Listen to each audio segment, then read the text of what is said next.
Pulwama attack ಬಗ್ಗೆ ಈ ವ್ಯಕ್ತಿದೊಂದು video ಬಂದಿತ್ತು. ನಾನು ಫಸ್ಟ್ ಟೈಮ್ ಅವ್ನು ನೋಡಿದಾಗ ಇದು ಪ್ರಿಪ್ಲ್ಯಾಂಡ್ ಐತಿ, ಇಂಡಿಯನ್ ಆರ್ಮಿಯವರು ಅಲ್ಲಿ ಇರಲಿಲ್ಲ, ಹಂಗೆ ಹಿಂಗೆ ಏನೋ ಹೇಳ್ದ. ಇವ ಇಂಡಿಯನ್ ಆರ್ಮಿ ಒಳಗೆ ಅದೀನಿ, ಒಬ್ಬ ಅಶೋಕ್ ಕುಮಾರ್ ಅತ್ತಿನೋ ಹೆಸರು ಹೇಳ್ಕೊಂಡು ಆಫೀಸರ್ ಅದೀನಿ ಅಂತೇಳಿ ಏನೋ ವಿಡಿಯೋದಾಗ ಹೇಳಿದ್ದ. ನಾನು ಸ್ವಲ್ಪ ಅದ್ರ ಮೇಲೆ ರಿಸರ್ಚ್ ಮಾಡಿ ನೋಡಿದೆ.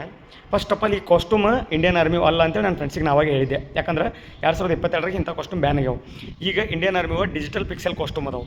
ಯಾಕಂದ್ರೆ ಇಂಡಿಯನ್ ಆರ್ಮಿ ಒಳಗೆ ನಮ್ಮ ಫ್ಯಾಮಿಲಿ ಒಳಗೆ 3 ಜನ ಅದಾರ, ನನಗೆ ಗೊತ್ತೈತಿ. ಆಮೇಲೆ ನಮ್ಮ ಡಿಜಿಟಲ್ ಫಾರೆನ್ಸಿಕ್ದವ್ರು ಇದನ್ನು ರಿಸರ್ಚ್ ಮಾಡಿ ನೋಡಿದಾಗ, ನೋಡಿದಾಗ ಇವನ ಹೆಸರು ಅಶೋಕ್ ಕುಮಾರ್ ಅಲ್ಲ, ಮಲಿಕ್ ಕಂಜಿ ಅಂತೇಳಿ ಕರಾಚಿ ಪಾಕಿಸ್ತಾನದವ. ವಾರ್ ಅನಲಿಸ್ಟ್ ಅನ್ನುವಂಥ ಒಂದು ಐಡಿಯಿಂದ ಈ ವಿಡಿಯೋ ಅಪ್ಲೋಡ್ ಆಗಿತ್ತು ಫಸ್ಟ್ ಟೈಮ್. ಆಮೇಲೆ ಆ ವಿಡಿಯೋ ಫುಲ್ ವೈರಲ್ ಆಗತ್ತನ ವಿಡಿಯೋನೂ ಅವ್ರು ಡಿಲೀಟ್ ಮಾಡ್ಯಾರ. ಪಾಕಿಸ್ತಾನ ಅನ್ನುವಂಥ ನೀಚ್ ಕಂಟ್ರಿ, ಹೊಲಸು ದೇಶ, ತಾ ಮಾಡಿದಂಥ ಈ ಹೊಲಸು ಕೆಲಸಗಳು ಮುಚ್ಚೋಕೆ ಎಷ್ಟು ಕೇವಲ ಮಟ್ಟಕ್ಕೆ ಇಳಿತಾರೆ ಅಂಥೇಳಿ ಇದನ್ನು ನೋಡಿದಾಗ ಗೊತ್ತಾಗ್ತದೆ. ನಾವೇನು ತಲೆ ಕೆಡಿಸ್ಕೊಳ್ಳೋದಿಲ್ಲ, ಇಂಡಿಯನ್ ಆರ್ಮಿ ಸಜ್ಜಾಗೈತಿ ಈಗ ಗುಮ್ಮಲಕ್ಕೆ. ಆದರೆ ಇಂಥ ಫೇಕ್ ವಿಡಿಯೋಗಳಿಂದ ನಾವು ವಿಚಲಿತರಾಗೋದಿಲ್ಲ. ಜೈ ಶ್ರೀರಾಮ್.